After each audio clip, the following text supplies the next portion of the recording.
Est avec nous en studio. Bonjour Olivia. Bonjour. Vous êtes présidente de l'AFR, acteur de la finance responsable, et vous êtes compliance officer aussi de Alpha Blue Ocean. On va parler ISR avec vous, mais avant de parler ISR, investissement socialement responsable, bien entendu, un petit point sur la tendance sur les marchés. On termine assez fort, même si on souffle un petit peu à la Bourse de Paris, mais encore des records à New York. C'est vraiment une année 2020 étonnante qu'on vient de vivre là sur les marchés. C'est une année 2020 riche en émotions, n'est-ce pas? Donc avec beaucoup d'imprévus, beaucoup de reversements, de bouleversements, mais quand même avec, on va dire, une certaine stabilité depuis quelques temps, et puis aussi avec un vrai rebond depuis le mois de novembre des marchés, avec notamment l'annonce des politiques monétaires qui sont toujours favorables, en soutien des gouvernements, et puis voilà, l'annonce des vaccins qui a permis de rassurer les marchés sur la perspective 2021.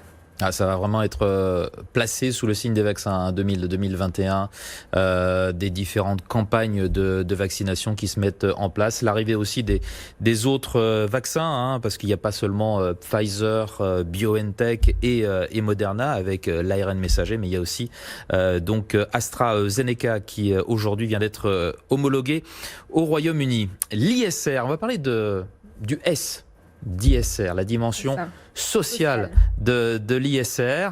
Est-ce que c'est suffisamment pris en compte par les gérants d'ISR? Est-ce qu'il y a une offre significative? On parle beaucoup environnement, mais est-ce qu'on parle assez social? Effectivement, le social, comme on dit, c'est le parent pauvre de la finance. Donc, souffre souvent en fait d'un manque d'intérêt des marchés financiers puis des investisseurs, mais qui peut s'expliquer notamment par la difficulté de la mesure des indicateurs. Autant sur tout ce qui est le E, il y a, on va dire, des mouvements de place pharaoniques qui sont mis en place pour donner un cadre, une norme qui permette de mesurer la rentabilité, les performances, etc. Autant avec le social, en fait, c'est beaucoup plus difficile. Mais c'est vrai qu'il y a un vrai appel, justement, de la place pour que le social puisse évoluer de la même manière que l'environnement. Il faut savoir, selon nous, qu'il n'y aura pas de transition environnementale réussie si ce n'est pas accompagné d'une transition sociale. Tout ça, c'est lié. Forte. Exactement. Et les épargnants le demandent, demandent des produits justement qui sont spécifiquement sur l'aspect social des choses. Tout à fait. Il y a un sondage qui est sorti en septembre 2020 de l'IFOP qui a été fait entre Vigéo et le FIR, qui justement montre que 62% des Français souhaitent investir, souhaitent que leur épargne soit dans un produit responsable. Mais seulement 5% d'entre eux ont aujourd'hui investi dans un produit responsable. Ce qui montre qu'il y a une vraie volonté. Il y en a de plus en plus dans l'épargne salariale, là. Oui. Il y a de plus en plus de choix pourtant. Tout à fait, tout à fait. En fait, la bonne nouvelle, c'est que c'est vraiment en train de changer, c'est en train de se développer. Il y a de très beaux exemples de fonds qui existent, de produits financiers qui ont ces thématiques sociales. Voilà, allez-y. Alors, on va en passer certains nombres en vue. Effectivement. Alors, pour en citer quelques-uns, donc un qui fonctionne très bien et qui, je pense, est un sujet qui est au cœur des préoccupations des Français également, c'est celui de l'emploi. Il faut savoir que 79% des Français estiment que l'emploi est... Autre sondage. Voilà, est un sujet très important. Eh oui. Et il y a un fonds d'investissement qui a compris, donc Mirova, qui a créé le fonds Insertion Emploi Dynamique. C'est le groupe Natixis. Qui, jusque-là, en fait, ça fait 5 ans qu'il existe, et grâce aux investissements qu'ils ont fait, a pu créer 60 000 emplois en France. C'est-à-dire que les entreprises dans lesquelles Mirova a investi dans ce fonds-là, Mirova Insertion Emploi Dynamique, c'est ça. Toutes ces entreprises ont créé plus de 60 000 emplois. Exactement. Ils ont investi, en fait, dans des entreprises qui affichent une perspective de création d'emplois sur les 3 ans. D'accord. Donc, c'est à leur soutien qu'ils ont apporté là-dessus, et ils ont réussi. C'est un pari qui fonctionne. Ça va à l'inverse du pari des marchés financiers d'une façon générale, qui achètent le titre d'une entreprise qui annonce des plans de suppression d'emplois. Tout à fait. C'est toute la décorrélation, je dirais même. Ça, c'est en train de changer là. Voilà. Effectivement, en fait, on est en train de voir. Alors, en train de changer. En fait, il y en a qui sont en train de prendre conscience, que c'est important et que on crée des produits qui justement vont en faveur de l'emploi. Il y a l'emploi, il y a aussi le bien-être au travail. qui notamment avec le fonds Sycomore Happy at Work, Eh oui. voilà, qui est celui que est le plus connu apparemment, tout le monde en parle. Work. Exactement. Ouais. Qui démontre aussi de très belles performances sur l'année. Et puis, nous avons aussi un des troisièmes produits l'inclusion sociale, notamment des handicapés. Donc, c'est la financière responsable, qui démontre aussi de belles performances avec l'entrée en valeur de Capgemini, une société qui affiche 3% des effectifs qui sont des employés handicapés. D'accord. Donc ça existe. Le mieux disant ISR de Capgemini, c'est le S d'ISR et c'est l'inclusion des handicapés.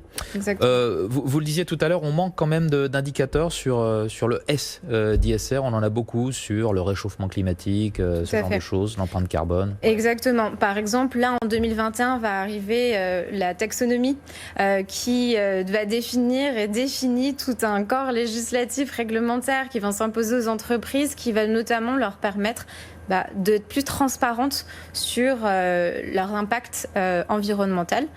Donc c'est un très gros chantier et certainement qu'il faudrait développer le même, on va dire, sur les indicateurs sociaux, mais qui sont effectivement plus difficiles à mesurer.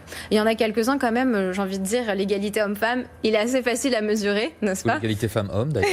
Ça marche dans les deux sens. Exactement. Donc après, je pense que il est possible de trouver des indicateurs assez faciles pour quand même bien-être au travail. Il y en a plein. Voilà. Donc je pense que c'est juste une question de tendance de marché et surtout pour les investisseurs et les épargnants d'avoir conscience que quand ils investissent dans une société, de prendre aussi ces indicateurs-là comme référence. Un mot de l'immobilier. Oui. Qui est labellisé ISR, en tout cas la pierre papier, les SCPI peuvent être labellisés ISR. Qu'est-ce que ça change pour le secteur? Qu'est-ce que ça apporte aux épargnants? Le secteur immobilier, effectivement, a pris conscience qu'il pouvait allier environnement et social. Donc, ce qui est quand même plutôt une belle avancée. Et la création de ce label ISR immobilier vient ajouter un peu un tampon certificat comme le label ISR dans le non-immobilier, que la volonté du produit financier, finalement, est validée sur son objectif socialement responsable. Donc, ça veut dire quoi, l'objectif socialement responsable d'une SCPI immobilière? C'est s'assurer que les bureaux qu'elle achète, les commerces qu'elle achète sont aux normes environnementales. Aux normes environnementales, et puis qui puisse aussi avoir un intérêt social. Donc aussi pour du logement social, pour recréer de la promiscuité, aussi de la localité au sein des territoires, parce que on sait très bien qu'aujourd'hui il y a un vrai enjeu sur les territoires et la manière dont on doit redisposer la population au sein de notre territoire pour assurer une meilleure économie et plus. D'accord. Mais il y a des SCPI qui investissent dans les HLM ou dans des logements plus sociaux, pourrait-on dire? Oui, c'est tout le but, effectivement, aujourd'hui de cette démarche, c'est de pouvoir effectivement réfléchir un peu l'argent des épargnants dans des biens immobiliers, dans de la pierre, comme on dit. Quel placement préféré des Français, de toute façon? Non mais c'est vrai, la pierre. C'est un peu un vieux dicton, on dit que la pierre c'est toujours une valeur sûre, ça existera toujours demain. Donc il n'y a pas de raison que pour la pierre non plus, il n'y ait pas de label ISR. Bon, pour l'instant, le choix est assez limité peut-être, ça commence tout juste? Ça commence tout juste, effectivement. Il y a très peu de fonds pour l'instant qui ont été labellisés, mais c'est en cours, parce que ça vient tout juste de sortir. Donc voilà, il faut que le marché... Oui, ça un mois ou deux, c'est très récent. Exactement. Donc c'est une très belle progression et puis c'est une très belle aussi preuve que le gouvernement a pris ça en considération parce que voilà, ça a été une demande assez innovante chez nous. Il nous reste une petite minute. Qu'est-ce qu'on attend en 2021 de l'ISR? Là, 2020, ça a été l'année où les SCPI ont été labellisés ISR.